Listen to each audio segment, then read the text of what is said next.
In the beginning, there was a breath, a soft, sacred whisper that gave life to dust. It's a story as old as time, one that stretches from the depths of the earth to the heights of the heavens. According to the oldest stories, Adam and Eve, formed from clay and spirit, were not just the first humans, they were the origin of all people, every tribe, each heartbeat. Yet within them lay the mysterious seed of a particular people, a chosen family who would carry that first breath forward, set apart by the divine to wander, to suffer, and ultimately, to prevail. This lineage would grow, eventually becoming the children of Israel, the descendants of Abraham, a man called out of obscurity, destined to journey toward the unknown, toward a promise greater than any he could grasp. The story begins in Eden, a garden where beauty was boundless, where Adam and Eve walked in harmony with all creation. But paradise was fleeting, and after their fateful choice, they were cast out, exiled into a wild world. Their journey was just the beginning. They would wander through valleys, camp by rivers, and raise children who would eventually give rise to nations. But one people would be marked with a singular purpose, chosen to carry the divine spark through trials, deserts, and beyond. Generations later, a whisper found its way to a man named Abram, a shepherd from Ur of the Chaldeans, who had no kingdom or armies but held an unshakable faith.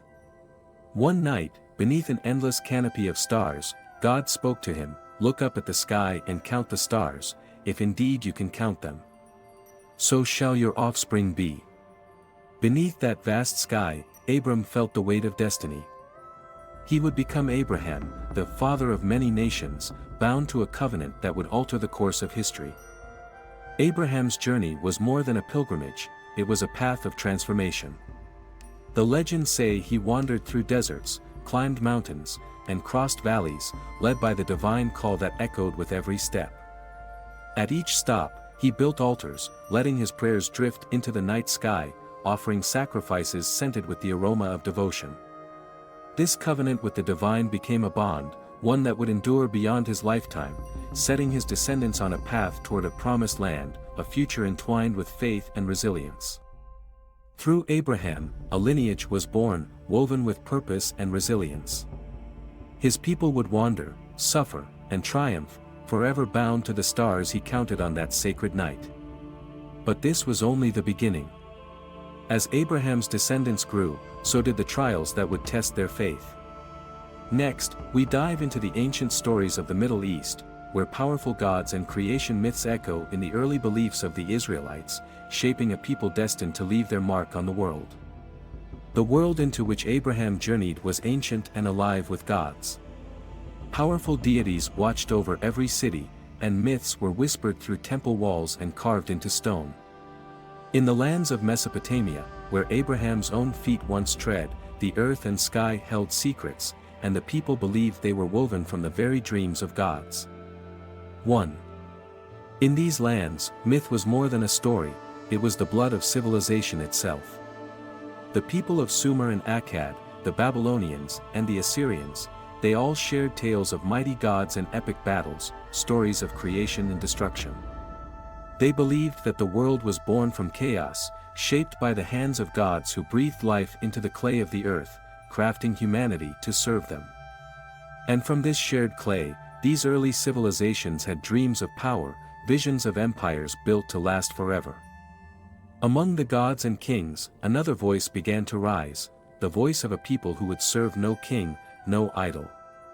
The ancient Israelites were forming, and while their beliefs often reflected the world around them, they diverged in a profound way. Unlike the towering deities that demanded obedience, their God was an invisible, uncarved presence, an unseen force who walked beside them and yet remained beyond sight.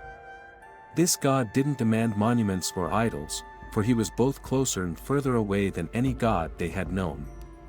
As Abraham's descendants journeyed further, echoes of the ancient tales around them found their way into their own stories. The Mesopotamian epic of Gilgamesh, written centuries before, told of a world-ending flood, of survival on a great ark, and of a man named Utnapishtim who was chosen to preserve life. Generations later, this tale of survival would find its own version among the Hebrews, woven into the story of Noah, whose ark would carry humanity through a divine storm. But unlike the capricious gods of the Mesopotamians, the Hebrew God acted with purpose, justice, and covenant. The tale of creation itself bore hints of older stories. In ancient Babylon, they told of Tiamat, the goddess of primordial chaos, whose defeat brought order to the universe. But to the Hebrews, the God of creation spoke life into existence, separating light from darkness, waters from sky, with a command that was gentle yet absolute. There was no chaos to be defeated, no dragon to be slain. Creation, in their eyes, was an act of love and balance, a cosmic harmony that spoke to the order of the universe. In a world of mighty temples and gods of stone and gold, Abraham's descendants carried the idea of a God who could not be bound by any temple, a God whose power was not displayed in idols but in the hearts and minds of his people. Yet this unseen God would not remain untested. As the descendants of Abraham grew into tribes, they would face trials that would shape their identity. Next, we enter the story of Egypt, where slavery, survival, and freedom would lead them through fire and redemption, forging a people set apart from all others. The story of the Israelites continued in Egypt, a land of immense beauty and cruel power, where the sun rose over monuments so vast they seemed to pierce the heavens. Egypt was a world ruled by gods and pharaohs, by temples as tall as mountains and rituals as old as memory. It was here, in the shadows of mighty pyramids, that the descendants of Abraham became bound to the earth, their hands calloused from labor, their spirits tested under the weight of bondage. 2. The Israelites arrived in Egypt as travelers, welcomed guests in a land rich and bountiful. But as the generations passed, their place of refuge became a place of oppression. The Israelites grew numerous, and the Pharaoh, fearing their strength, sought to keep them low. Slowly, they became slaves, pressed into the sun-baked earth to build the glory of Egypt, crafting stones that would outlast the centuries, yet in silence and in sorrow. But in their darkest hour, their cries did not go unheard. According to the ancient texts, God spoke to Moses, a man with Egyptian blood on his hands and Israelite blood in his veins. A man torn between two worlds, destined to bridge them both. From the burning bush, the voice of God called to him, filling him with fire and purpose. I have seen the misery of my people in Egypt. I have heard their cry. I am sending you to bring them out. Moses returned to Egypt not as a prince, but as a prophet. Armed with nothing but his faith and a staff, he stood before Pharaoh, a man who saw himself as a god. And so began the great contest, a clash between the power of Egypt and the promise of the unseen God. Through Moses, the unseen God unleashed his power, and plagues swept over Egypt like storms of vengeance. The waters turned to blood, the sky grew dark, and the ground shook with the weight of divine wrath. Pharaoh's resolve hardened, even as his people suffered. But for the Israelites, each plague was a promise, a glimpse of the power that watched over them, preparing them for the path ahead. And then came the final night, the night of the Passover. With hearts trembling, each family marked their door with the blood of a lamb, and the angel of death swept over Egypt, sparing the homes of the Israelites. As dawn broke, the silence that followed was filled with the cries of Egypt's loss, and Pharaoh, broken, let them go. They left quickly, carrying only what they could, leaving the land of their sorrow behind. This exodus was more than an escape, it was the birth of a nation. From the fires of Egypt, the Israelites emerged as a people with purpose, a people who had seen the hand of God and knew He would lead them. But freedom brought new challenges, and the journey to the promised land would test them in ways they could not yet imagine. The wilderness lay before them, a vast and empty place where faith would be both their guide and their greatest struggle. Next, we follow the Israelites into the desert, where miracles and murmurs, faith and doubt, would mark each step of their journey. The Israelites crossed the Red Sea and found themselves in the wilderness, a vast, untamed desert that stretched beyond sight. The heat was relentless, the land barren, and the freedom they had so yearned for suddenly felt daunting. The wilderness was a place where survival was earned by each drop of water, each grain of food, each step forward. It was here that their faith would be tested, where doubts would creep in like shadows at dusk. The wilderness was more than a physical journey, it was a journey of the soul. Each day brought trials, and every night, as they set up camp beneath the stars, they felt both the promise and the weight of freedom. But for many, Egypt's memory lingered, a haunting. 3. Whisper of food and shelter, even if it came at the price of chains. Some murmured among themselves, their voices growing louder with each passing hardship. They began to ask, was this freedom worth the suffering? Had they traded one form of bondage for another? But amidst their doubts, miracles unfolded.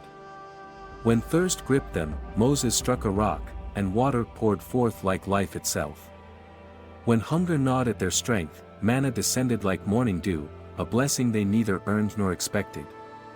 Yet even as these gifts appeared, doubt lay heavy on their hearts, for the desert stretched endlessly before them, and with each miracle came the question, would it be the last? One night, as Moses ascended Mount Sinai to speak with God, the people below grew restless.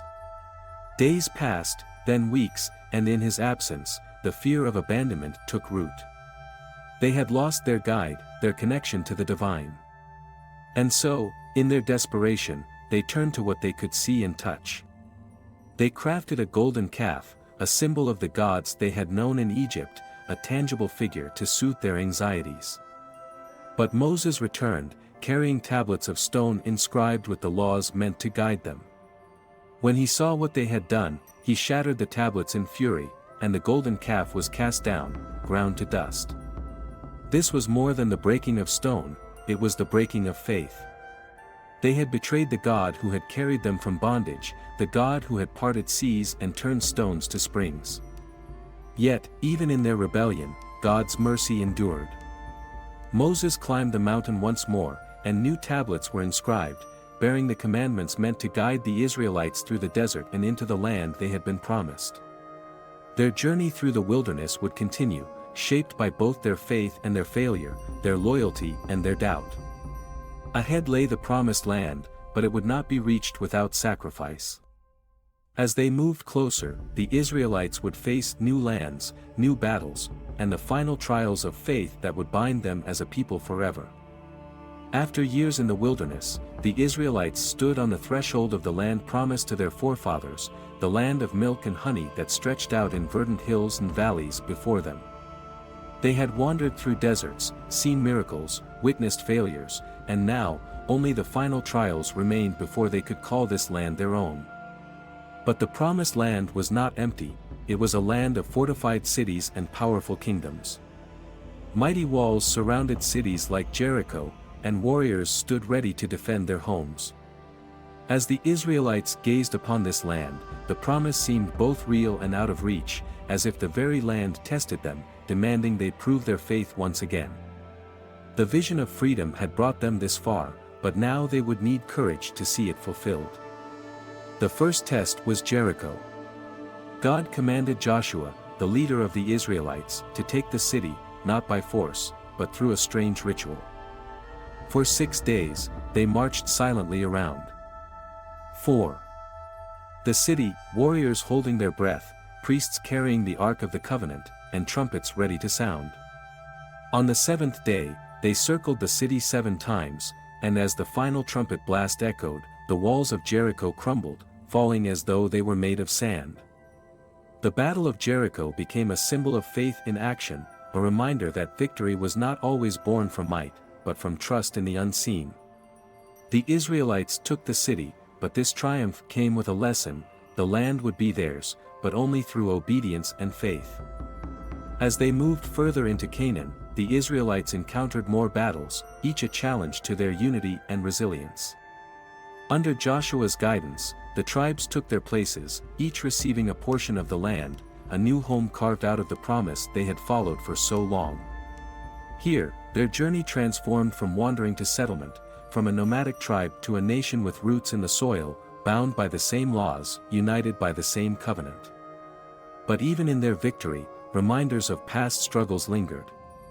The memory of Egypt, of the wilderness, of the golden calf, all became part of their collective memory.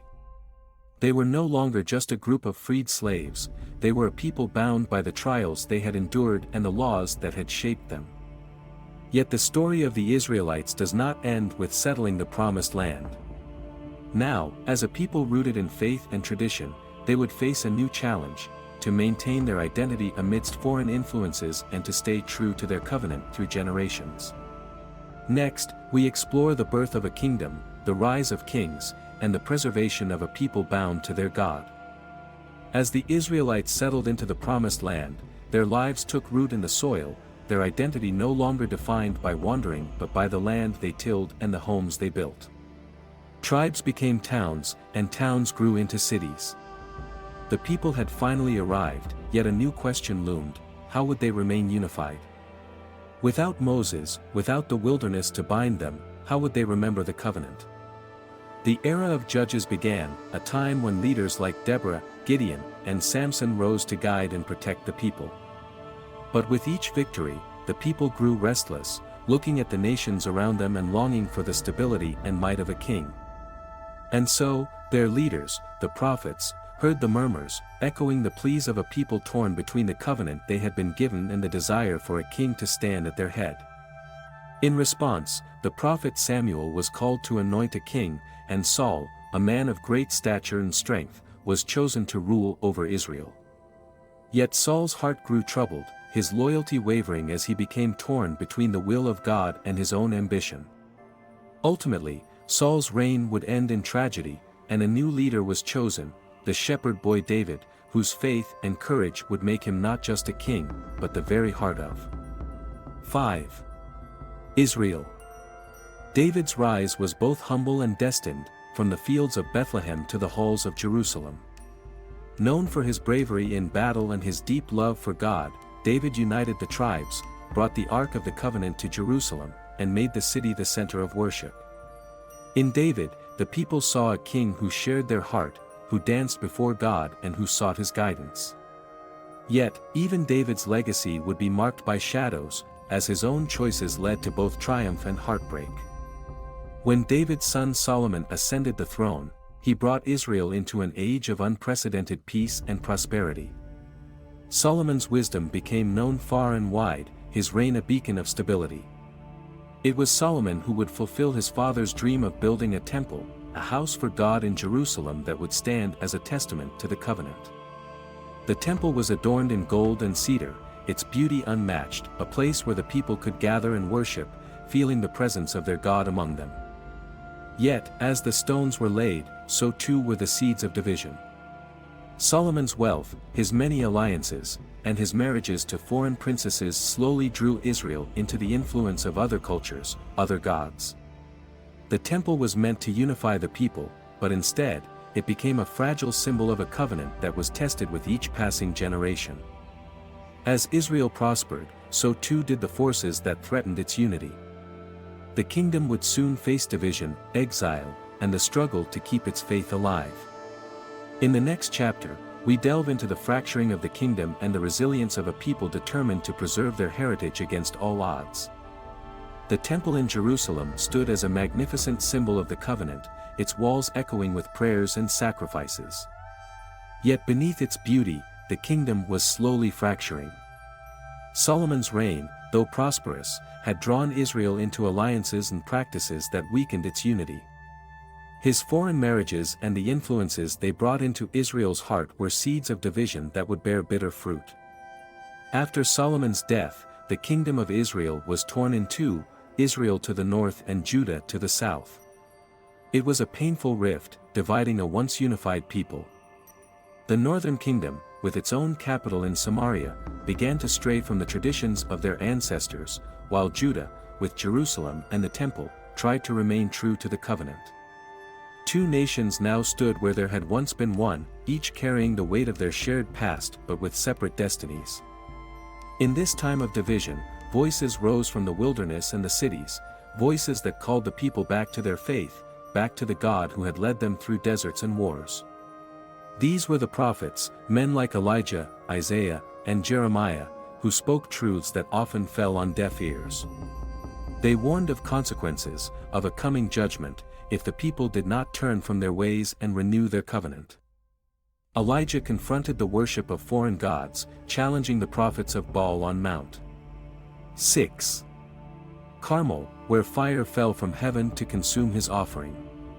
Isaiah painted vivid visions of both judgment and hope, his words a tapestry of sorrow and redemption. And Jeremiah wept for Jerusalem, foreseeing a time when the city would fall, its people scattered. Through their voices, the prophets became the conscience of Israel and Judah, reminders that their covenant was not with kings or idols but with a God who demanded justice, mercy, and faithfulness. But the warnings went unheeded, and the people suffered the consequences.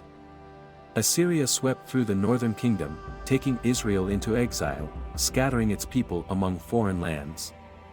Years later, Babylon would come for Judah, and Jerusalem itself would fall, its temple burned, its treasures taken, its people led away in chains. The sight of Jerusalem in flames, the temple in ruins, was more than the loss of a city, it was a loss of identity, a breaking of the heart of a people. Yet even in exile, the faith of the Israelites endured. By the rivers of Babylon, they wept, but they also remembered.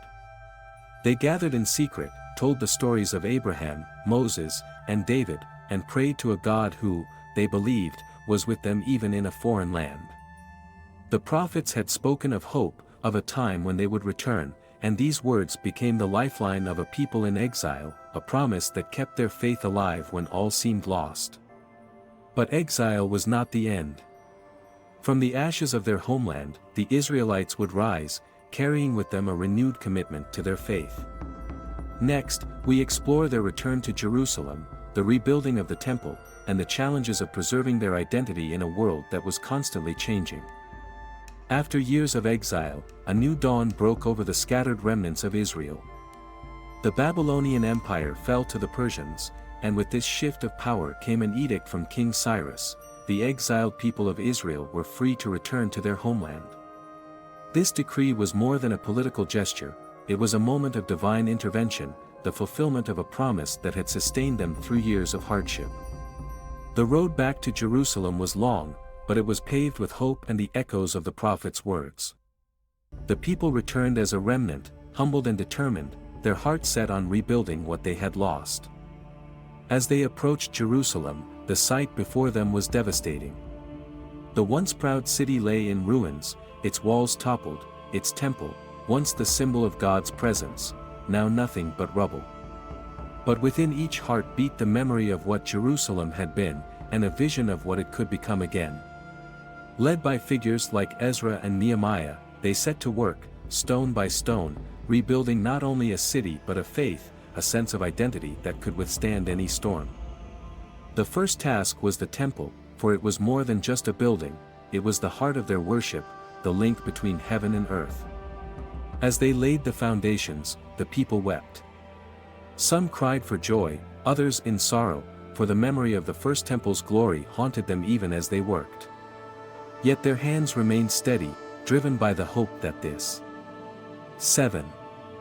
Temple, though smaller and humbler, would once again be a dwelling place for their God. Ezra, the priest and scribe, took upon himself the task of teaching the people, guiding them back to the laws and the stories that had defined their ancestors. He read aloud from the Torah, and as the people listened, they wept anew, not from loss, but from repentance. This moment was a rebirth, a recommitment to the covenant that had carried them across centuries and through the fires of exile.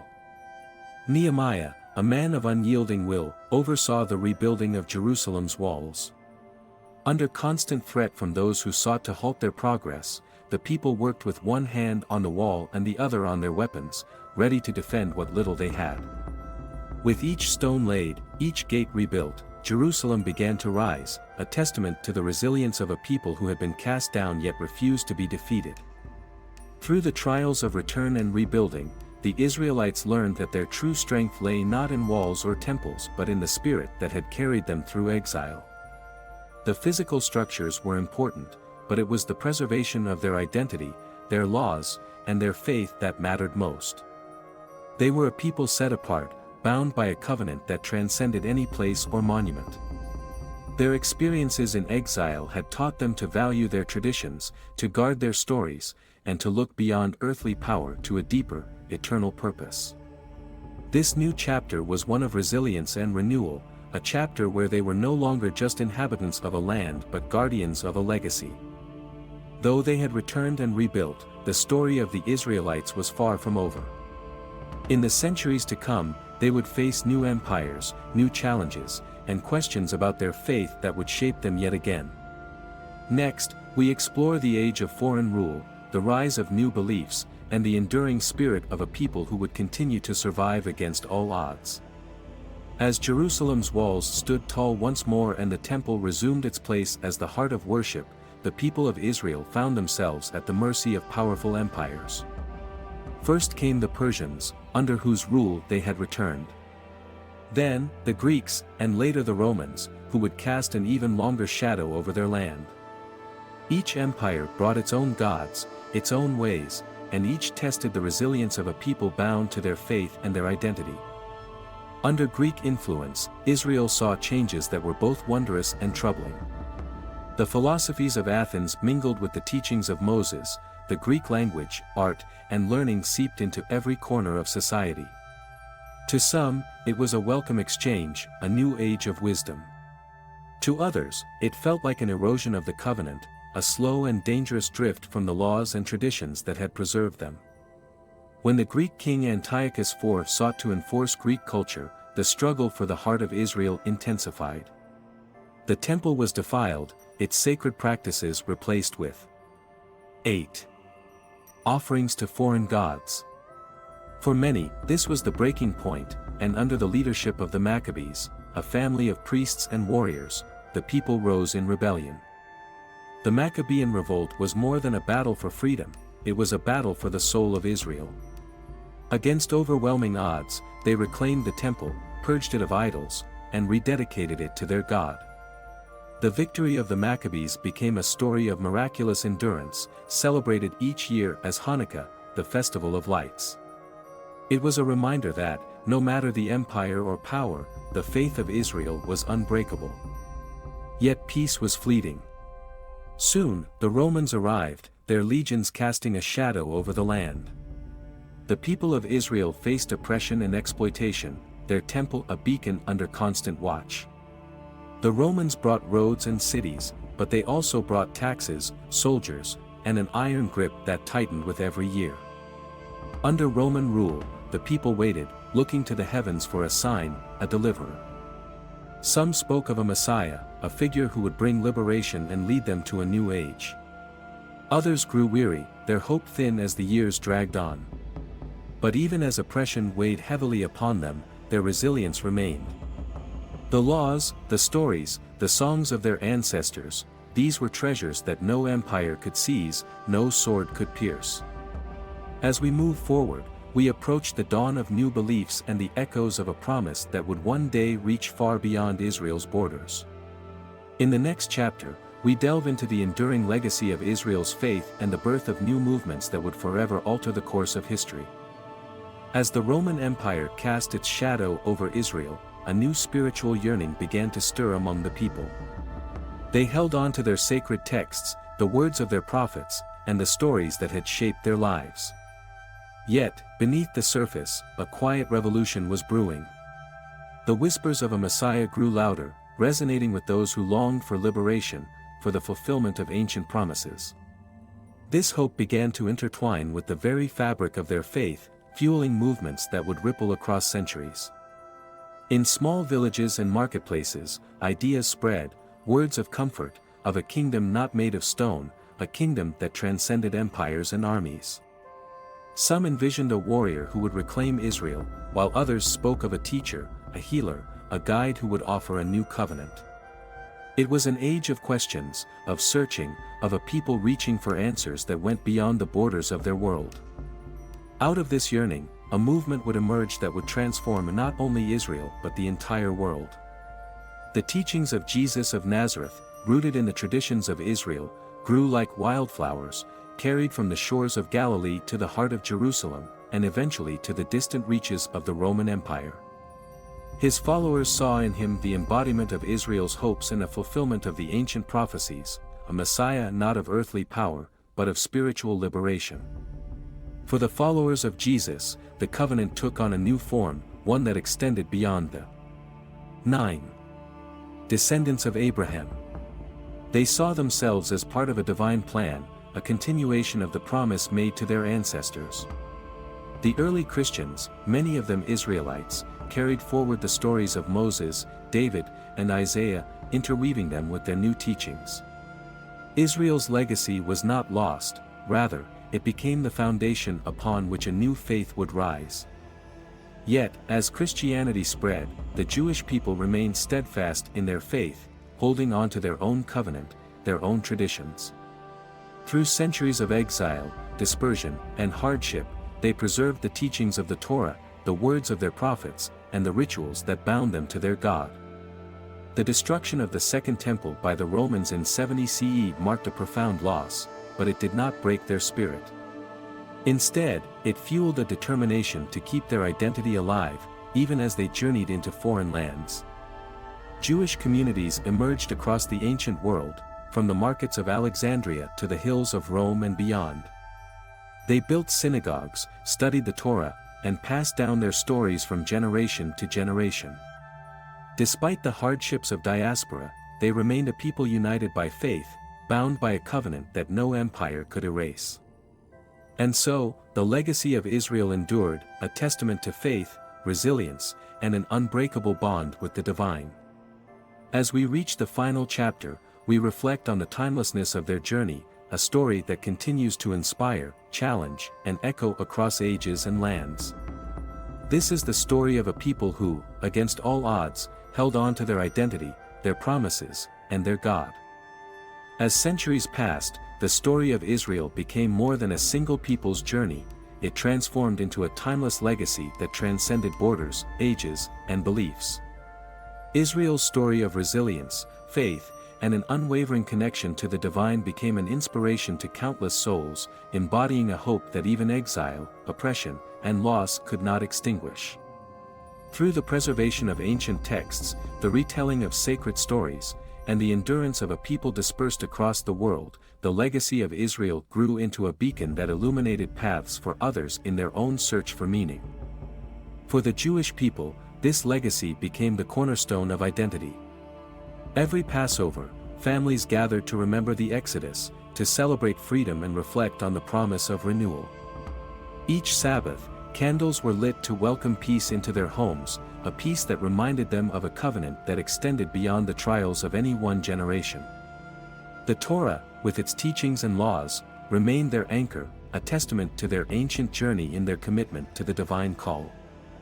The story of Israel not only shaped Judaism but also became a foundational narrative for Christianity and Islam, both of which saw in Israel's journey the hand of the same God who had called Abraham from his homeland and had led Moses through the wilderness.